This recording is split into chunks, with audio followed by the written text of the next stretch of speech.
All right. Nice to see everybody. So, welcome to Lecture 13, a week late, but that's perfectly fine.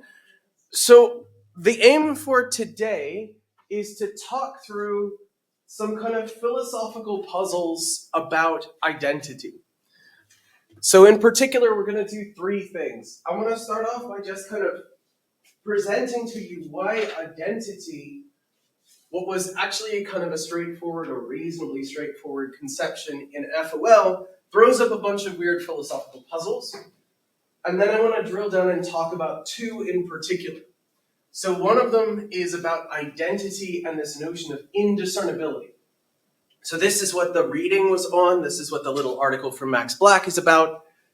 And it's really asking, in this case, is there a way we could kind of characterize identity in some other notion's terms?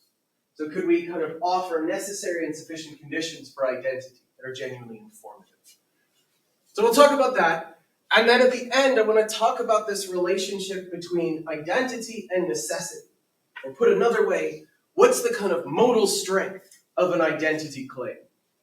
If two things are identical in one world, does that mean they have to be identical in every possible world, in every possible situation? So we're going to look at a quick and dirty argument for the idea that identity is necessary, and then a particularly interesting kind of metaphysical puzzle that suggests maybe it isn't. So that's the plan. That's what we'll do. We'll start off by talking about just kind of general notions of identity and some questions that kind of it throws up. And we're going to talk about Mario a couple times, so I'm sorry, I don't know. It's just the pictures I found that I really like. So one of the things that we used in FOL that was kind of strange was the identity predicate. And it was strange in several ways. One way was it was lexically strange. Literally, we wrote it differently than every other single predicate, right? All the other ones, you put the relational predicate in the front. It's the only one where it's flanked by names or variables. The other really strange thing, and kind of the more deeper, significant one, note if when we were constructing interpretations, we never bothered to fix its extension. It wasn't like the other ones where you could kind of directly or indirectly stipulate the extension of the identity predicate. It was just kind of fixed. And it was fixed whenever the objects involved were the very same things, whatever the hell that means. And it's worth noting, we didn't talk about it, but there are also proof-theoretic rules for identity. In fact, in natural deduction for first-order logic, identity introduction is the only rule that lets you just literally introduce a sentence from nothing at all. You can just kind of bootstrap an identity claim from nothing, which is very weird. So identity is weird. The predicate is weird. And what the predicate's supposed to express is also, in some sense, a little bit metaphysically spooky. And that's mostly just because there's a bunch of weird philosophical problems that come up when we think about identity. So our aim for the lecture is to kind of get a grip on it and think about some of the associated puzzles. I already mentioned this a little bit, but we can get some kind of initial ones by doing some conceptual clarifications. The first conceptual clarification is to distinguish being identical from individuation. So identity is the relation expressed by the identity sign. It's when two objects are in fact not two, but one object. Contrast that with the act of individuation. That's us knowing that things are identical, or being able to tell what identity a thing has. Note that numerical identity might be something that's beyond our epistemic ken. We might not be able to get it at any given point in time. Individuation, our being able to tell identity, might end before actual identity facts. Jokey example, if we took everybody out of the room and I shuffled the tables around, it'd be pretty damn hard to figure out, like, when you came back in the room, is this the exact same table that you were at, or is it just one of the other ones? The individuation here might be difficult. even though the identity facts don't really change. So there's our first distinction. And we're interested, at least here, in the notion of identity itself. We won't really talk too much about individuation. We will a little, but we're really interested in the relation itself. And I already used the notion of numerical identity. So this is our second conceptual distinction. We can distinguish between what we'll call qualitative identity, having all the same properties, versus numerical identity, literally being the exact same thing. So an easy example here, right? Again, we can take the tables. There's a sense in which they're kind of qualitatively identical. They're not entirely qualitatively identical because they're in different locations. They have slightly different scuff marks, things like this. But they're close. But there's not even any remote sense in which they're close to being numerically identical, because we can count them and tell that they are different in number. Notably, when we were using the equal sign, our identity predicate, it was expressing this. And one of the questions we're going to look at is what's the relationship between qualitative identity and numerical identity? The article that we read for today talks about this relationship. One person in the dialogue says, oh, look, qualitative identity just is numerical identity, and vice versa. And one of the other people in the dialogue is pushing to say, no, they can come apart. You can have two things that are qualitatively identical, but they are two. So they are not numerically identical. More on that in about 5-10 minutes. But again, the first kind of conceptual difference we get is, again, between having the same properties and literally being the exact same thing. And the third conceptual distinction to make is a question about kind of when we're asking the identity question. So we can distinguish between what we'll call synchronic identity, that is at a given time, and diachronic identity, identity over time. There's no question that you're identical to the person you are at this moment. But are you identical to the person you were when you were 3 years old? Well, I mean, yeah, but you're very qualitatively different, I hope. You're certainly in a different location. You're likely bigger, etc. You don't share many parts anymore. But again, we can mark a difference. We can ask questions about, hey, at a given time, which things are identical with which, and over time, is this object the same as that object? Now, before we go on, pause and ask, what questions do you have for me on these three? Please. When we're defining identity as the relation expressed by the identity sign, what does that even mean? In some sense, this is me trying to say, hey, whatever the hell numerical identity is, we're leaving that a little big. Really, in that first bit, I'm just trying to pull apart the relation itself versus our kind of figuring out when the relation does or doesn't hold. Here's a jokey example. There's a difference between the is taller than relation and our being able to judge heights. That's the kind of thing I'm after here. There's a relation that is identity, which may or may not hold, and then there's our ability to clock that it holds here or doesn't hold here. That's really all we're after. Cool. Okay. Other questions on these three? Please.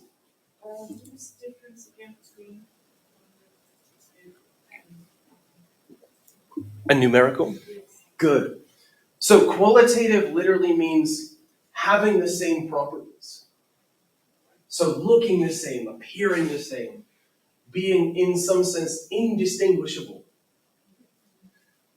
In contrast, numerical is literally, hey, there's only one thing here. If you have numerical identity, then when you count the objects, you would only count one thing. So an easy example, identical twins are almost qualitatively identical. They have almost all the exact same properties, except like one's over here and one's over here, and one was born first, and blah, blah, blah. But they're numerically distinct because there's two of them. So numerical identity is really, in some sense, the deep, dark relation here. It's telling us, to go back a slide, what it means when two objects are the very same thing, and in fact aren't two, but just one object. Okay. Notably, a lot of puzzles about identity actually concern diachronic identity. They're really questions about persistence. The question I asked earlier, are you the same person as you were when you were 3? That's a question about diachronic identity. Yeah? Isn't everything numerical distinct? Isn't everything numerical distinct? So, I mean, you're not numerically distinct from yourself. That's the one trick, right? Identity is going to be a relation that everything stands in only to itself. But also not qualitative, different to myself. You're not, exactly. But what we might find is that there'll be times that two objects are qualitatively identical, but are numerically distinct. So that's the kind of thing. Do these turn out to just be the same thing, just described in different ways? Or is there a way to kind of wedge the two apart? So that's what we're going to talk about in a few minutes. Okay, again, kind of spooling back. A lot of puzzles about identity are actually puzzles about persistence. Have you guys heard of like the teletransporter example? So, you walk into this transporter and it like zaps you to Mars. And when it zaps you to Mars, it doesn't actually like take the little bits that you're made up. It takes a bunch of other bits and then composes something that's qualitatively indiscernible from you. So it's kind of like a perfect Xerox machine for people. And the question is, right, is the thing that walks out of the teletransporter on Mars identical to you or not? And you can play with the case more by having it like fuck up once and then like leave you on Earth. So you're here and there's another you on Mars. Which one is you? Note, again, what we're really kind of asking about here is a puzzle, in this case, about synchronic identity. But we can turn it into a question about persistence. Do you survive going through the machine? So those are just, that's a kind of cheap and cheery puzzle. But we get all sorts of puzzles about numerical identity. They come up in a lot of debates about philosophy of language, in metaphysics. Ancient debates actually turn on this. A very kind of funny one, you guys all know the ship of Theseus example too, right? So you've got a ship, Theseus repairs it every day. He takes one plank out and replaces it with a new one. And then, for funsies, he's taking the old planks and like building a replica of his ship. And after a certain amount of time, every plank in the original ship has been replaced. And all the old planks have been used to build a new ship. And the question is like, which one's the ship of Theseus? Hey, it's good times, good times. I like this version better. But again, a kind of puzzle about identity. And you might think this isn't actually a puzzle about identity so much as a question of individuation. What would we say? But again, we can kind of think about it this way. Another kind of fun one is the puzzle about composition and identity. Are people familiar with this one? So this is a little more obscure. It's an easy one. So, how many objects do I have in my hand? There's a sense in which you want to say one, right? There's a mug. It's a shitty mug, but it's a mug. But of course, there's a very clear sense in which this mug has a bunch of parts. There's the bottom half and the top half, the left quarter, the right quarter, etc., etc., etc., etc. So if there's only one object here, if there's only one thing, then the relationship between the mug's parts and the mug has to be something like identity. Because otherwise the answer, there's one thing in my hand, is wrong. So again, it's a silly puzzle in a way, but it suggests that there's a deep relationship between the relationship of parts to wholes and this notion of identification. Again, these are just sort of fun puzzles to get us thinking a little bit about the oddness of numerical identity. Now, the classical view of numerical identity says a couple things about it. Basically, it says three. The first one is, I've used it already, identity is a relation. But it's a very strange relation, because it's a relation everything has to itself and nothing else. And notably, that's a problem to characterize it that way, because of course to say nothing else means all of the things it's not numerically identical with. So there's a sense in which to understand numerical identity, you have to already understand numerical identity. But hey, you gotta start somewhere. So there's our first thing. It's a relation, but it's a very special relation. The second one is, it's an equivalence relation, but it's an equivalence relation on the cheap. It's reflexive, obviously, that's the kind of first point. But it's also symmetric, because you only ever stand in it to yourself. And it's transitive, because, again, you get it on the cheap. It just loops back to you automatically. And the third one is this interesting one. Now, this is very important to get the terminology. Numerical identity obeys the indiscernibility of identicals. What that means is that if two things are identical, then they're going to have all their properties in common. And note, indiscernibility here is just a handy way to say having all and only the same properties. So the indiscernibility of identicals tells us, hey, identical things, they're indistinguishable. You can't tell them apart. And that kind of makes sense, right? Because if you have an identity, then you don't really have two objects. You've just got one object. And it's going to have the same properties as itself, because it's just the same damn thing with the relevant properties. So this is the kind of classical view of identity. Again, it's a relation that everything bears to itself and only itself. It's an equivalence relation, and it obeys this indiscernibility of identicals. And that gives us some grip, but not very much. Please. Are we including the space in indiscernibility or not? Yeah. That's one of the things that's going to help here, right? Because again, right, if two things are identical, they got to be in the same place. Because if they were in different places, easy. It's a good reason to think you've got different objects. Cool. Okay. So far, so good? We got the classical view? So what you want to do is talk about some things that kind of emerge when we take this classical view as given.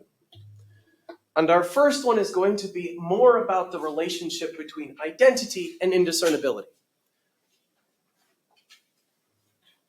So,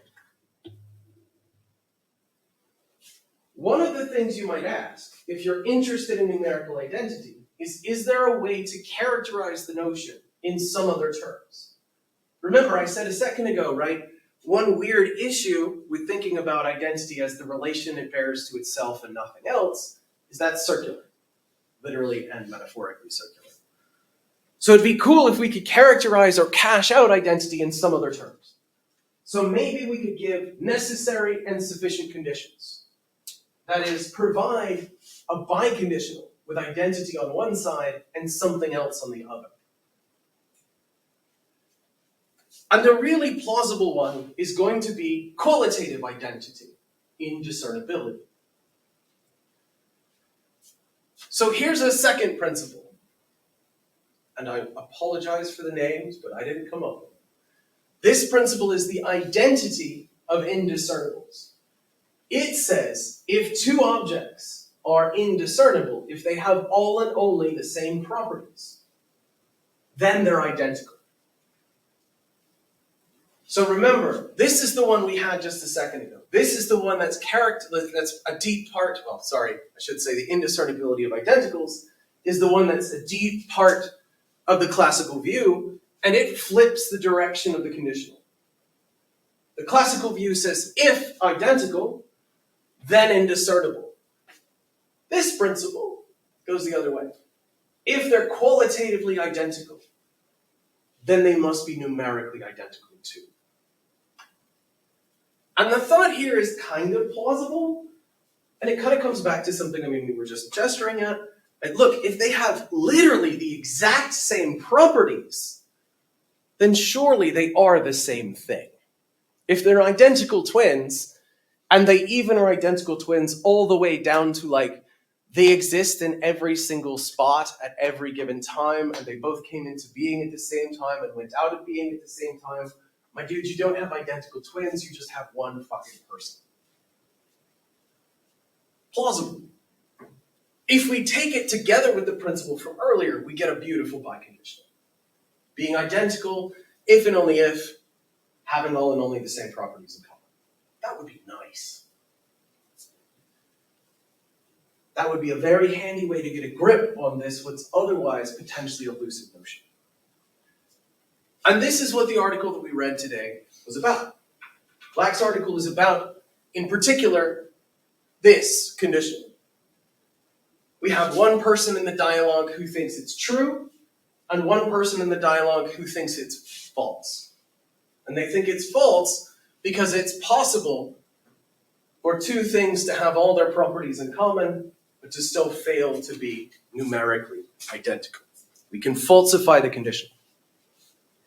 So we'll go through the arguments that are given against this principle. But before we go on, do we see the difference between this and the one we had before? And so I'll go back a couple slides just to see again. So here's, and again, I apologize for the names. This is the indiscernibility of identicals. If identity, then same properties. Pretty much everybody buys this. The one that's contested is the other way around. If same properties, then identical.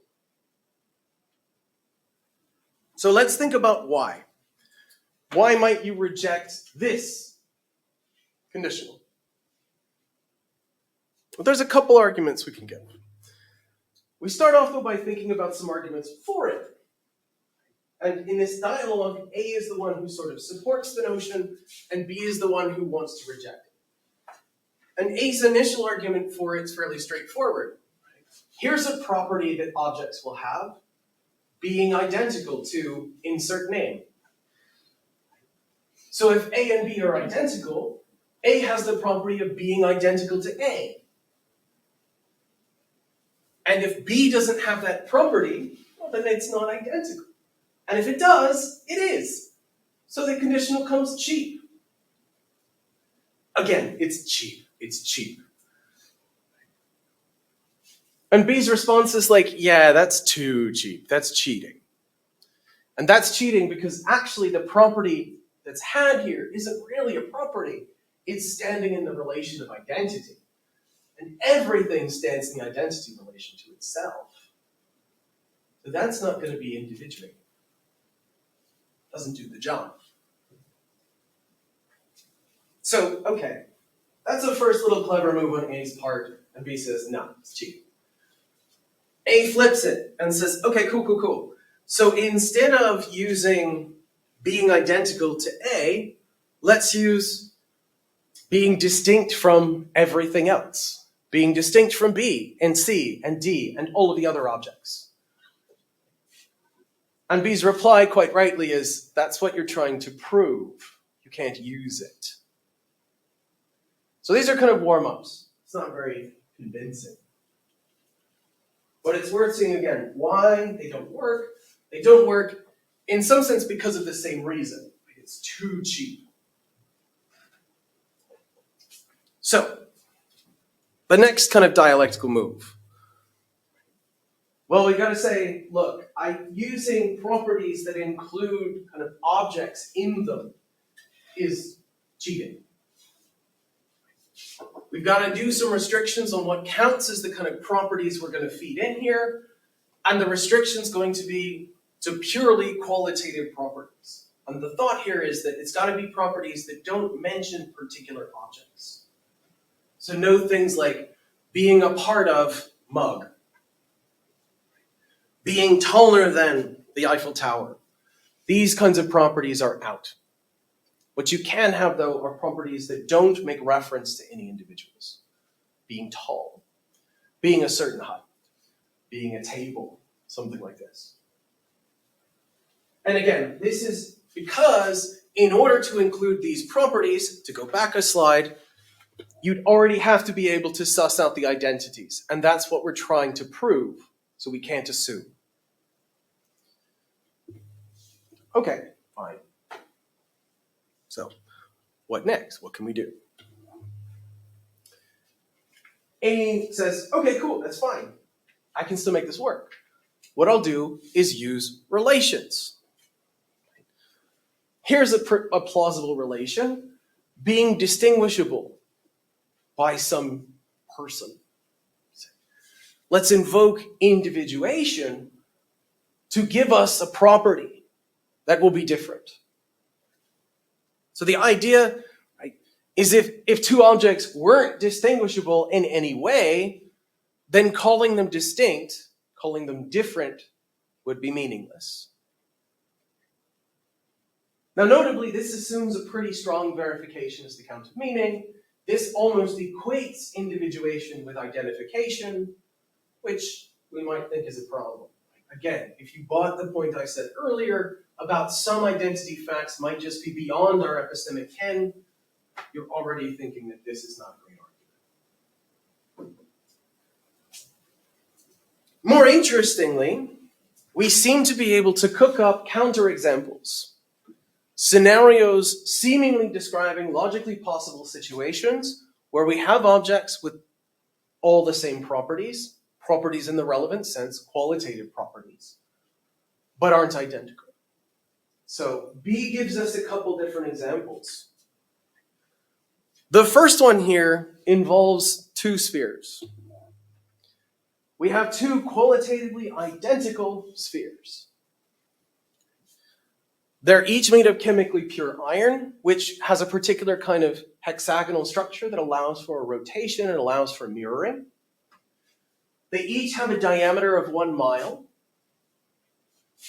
They have the exact same temperature. They're the same color. There's no rust because they're chemically pure.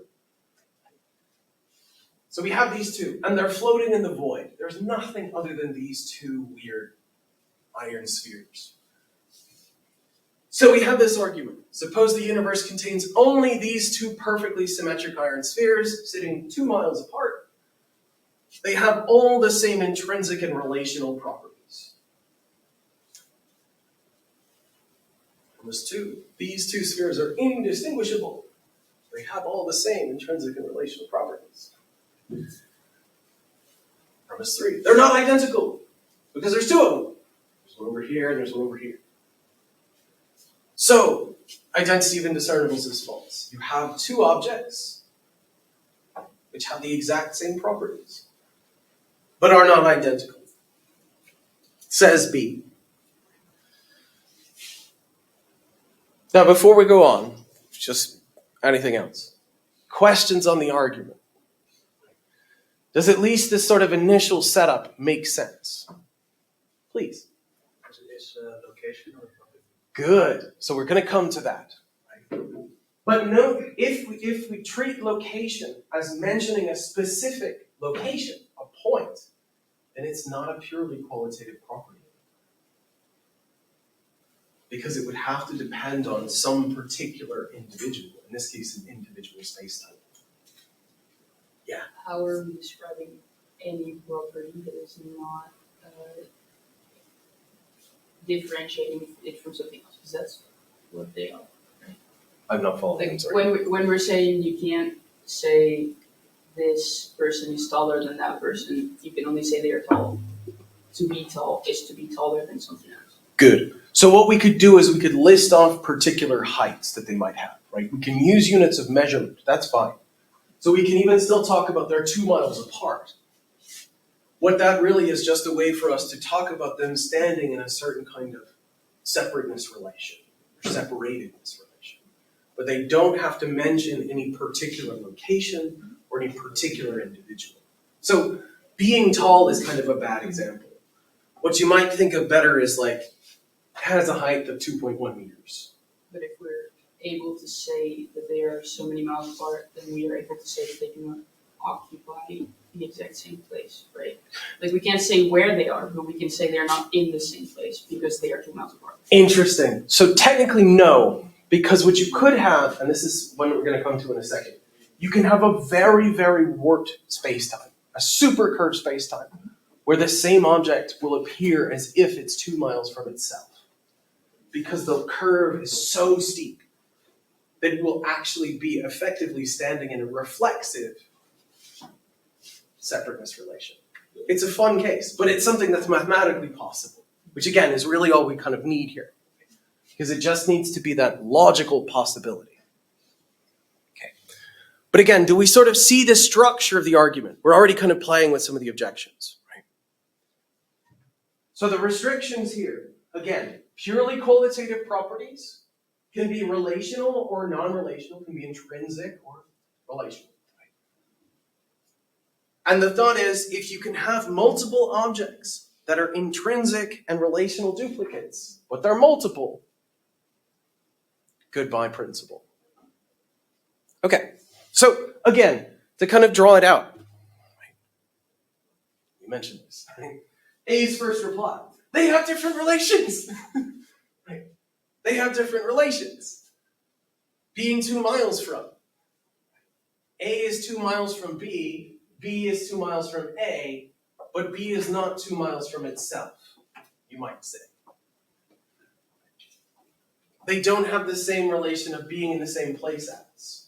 A stands in the being in the same place as relation to itself, but not to B. B's response, they have the exact same qualitative relational properties. Again, what we have to have here is relations that don't refer to particular individuals. And if we have that, being 2 miles from an iron sphere, check. Being in the same place as itself, check. So it's a kind of fun thing here, right? If you buy, to go back, if you buy this restriction, which it seems like A has to do, then a lot of the kind of initial moves here are going to be blocked. But this isn't the only thing, right? There's other ways to go. We might lean in really heavily to this idea about location. There seems to be something like a location fact. Maybe we can use that. A says, cool, they have different spatial locations. One of them is over here, and one of them is over here. B says this begs the question. There's an interesting argument here. We'll just read the quote. B says, the only reason for saying the places occupied are different would be that different things occupied them. So to show the places were different, you'd first have to show in some other way that the spheres were different. You'll never be able to distinguish the spheres by means of the places they occupy. So what's the trick here? The trick is, effectively, if you treat locations just as simply places that objects are in, to say that two locations are different, you need to have different objects in them. But that's what you're trying to prove. This is kind of, again, looping back around, assuming the distinctness to derive the distinctness. What's interesting, and this is a kind of potential challenge here, B doesn't mention it, but this kind of different location conception that A is invoking seems to also require a Newtonian conception of space. That is, locations, space-time locations, need to be some kind of distinct entities. But we might think that's a mistake. But regardless, we can kind of keep going.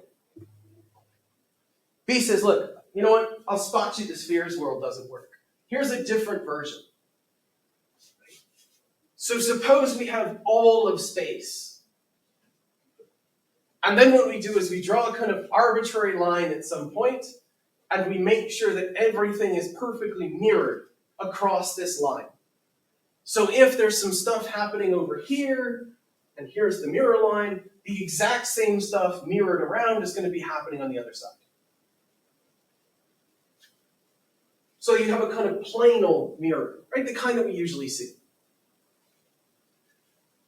This looks like it would avoid the iron spheres case because, again, you'd always have a perfect mirroring. You wouldn't have to have any kind of Newtonian conception of space.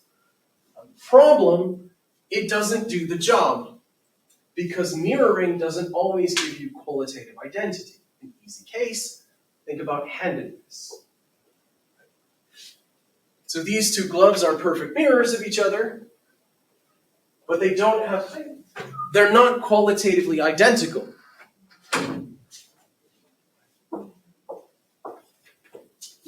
So, the mirroring option here wouldn't work. It wouldn't actually solve the problem. Of course, B says, look, yeah, I could do this still with the spheres because they're fine. But you know what? I can do even better. I'll give you a way that avoids this. And this is beautiful in its silliness. He says, okay, the problem here was that we had planar mirroring. But planar mirroring isn't the only kind. What we can do instead is a radiantly symmetric world. Now, are people familiar with the notion of radiant symmetry? So the easiest way to think about it is there's a central point, and then you have sort of pie slices, and each pie slice is the identical duplicate of all the other slices rotating around the central point. So if you've seen like a mandala, this is a kind of instance, right? So take like that bit, and then you just rotate to the next bit, and you rotate to the next bit, and you rotate to the next bit. Do you see the kind of pie slices and how they're all the same? So the symmetry here isn't, to go back a slide, on a plane, on a line, and then literally like a normal mirror. It's mirrored on a rotation. And the really cool thing is that radiantly symmetric worlds avoid the problem of handedness. Because if you had one of the gloves, it wouldn't be flipped around to the other side, rather it would be the same direction, just rotated back around the central point. So what you'd have is basically extremely curved space-time, everything rotating around the central point, and you could then avoid the kind of handedness issue. Again, what we're really playing at this point is we're getting way down a weird rabbit hole. But the basic idea is still the same. The basic idea can still be seen, just to go back a few slides, in this argument. Right? What we're supposing is some kind of weird universe, either a radiantly symmetric one, or a mirrored one, or one with just the two iron spheres standing a set distance away. And because of the qualitative restrictions, because the kinds of properties that can be invoked, it then just becomes a little bit of a fun game to figure out, right, how do I set up this world so that all of the intrinsic and relational properties are such that they're going to be duplicated. And if they are, and they're genuinely duplicated, then we have a counterexample. It seems that we'll have different objects that are qualitatively indiscernible. So, again, don't stress too much about the particular kinds of examples, but the real deep one is just this general idea that we seem to be able to come up with a possible situation with qualitatively identical but numerically distinct individuals. Prima facie. A has a reply, and A's reply here is very interesting and actually very powerful. It says, look, I'm totally cool with this. You're being really clever with your puzzles and your kind of weird universes here. But note something funny. All of this time when you're talking about twinned universes, be it the mirrored one being the radiantly symmetric one, or the twinned iron spheres one, right? It's going to be descriptively the same as a world with only one object in it, or with one pie slice, or with just one half of the mirror. And B says, look, I'm not sure that this is quite right, because there do seem to be times when we can say there's two of something, even if we don't know how to tell them apart. So an interesting case here is entangled electrons. We know that there's two, but we don't know which one's which. So the act of individuation is impossible, despite the fact that we know that there's multiple electrons there. But again, the kind of big worry, A's reply is, look, these kind of mirrored universes that you're talking about, maybe there's just misfiring descriptions. And Black says, I'm not so sure. But the upshot is that, well, if we buy Black's counterexamples, then we have a strong case against the identity of indiscernibles. But A has a kind of response, right? There is a way to push back. And the way to push back is basically to say something like, this is wild metaphysics that just doesn't necessarily map onto any kind of reality. And I don't really want to try and settle the debate here, but I just want to kind of present it as an interesting case. Because again, the motivating thought was that, look, identity, numerical identity is already weird. And it would be really nice if we could cash it out in something that's kind of more digestible. Indiscernibility is a little bit more digestible, because that's tied up with our ability to discern, our ability to individuate. But if Black is right, then our not being able to individuate doesn't tell us anything at all necessarily about actual identities.